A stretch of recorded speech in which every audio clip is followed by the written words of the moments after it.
Praise the lord. ప్రభునందు ప్రియులారా, బాగున్నారా? దేవుని యొక్క ఘనమైన నామం బట్టి మీ అందరికీ శుభవందనాలు తెలియజేస్తున్నాను. దేవుని యొక్క వాక్యం చెప్తుంది, ఆత్మ విషయమై దీనులైన వారు ధన్యులు, పరలోక రాజ్యము వారిది. దీనత్వం అంటే శరీర భాష కాదు. దీనత్వం అంటే చేతకాక, చేవలేక తగ్గించుకోవడం కాదు. అన్ని అర్హతలుండి, అన్ని విధాలుగా యోగ్యత ఉండి, బలం ఉండి, జ్ఞానం ఉండి కూడా తగ్గించుకోవడమే దీనత్వం. అది మన ప్రభు అయిన యేసుక్రీస్తు వారిలో కనబడుతుంది. నేను దీనుడను, దీన మనస్సు గలవాడనని చెప్పిన ప్రభు ఆయన.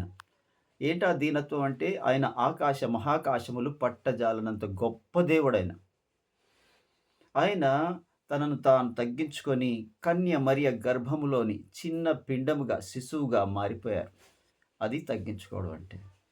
ఆయన తన తండ్రితో కూడా ఉండుట విడిచిపెట్టకూడని భాగ్యంగా ఎంచుకోలేదు గాని, ఆయన దాసుని స్వరూపము ధరించుకొని మనుష్యుని పోలికగా పుట్టి రిక్తునిగా చేసుకొని తనను తాను తగ్గించుకున్నారు.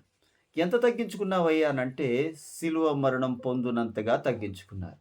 అందుకనే ప్రభు ఆయనకి అన్ని నామముల కంటే పై నామాన్ని ఇచ్చారు.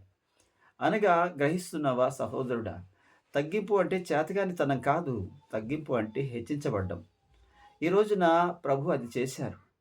ఆయన తగ్గించుకొని మరి ఈ భూమికొచ్చారు.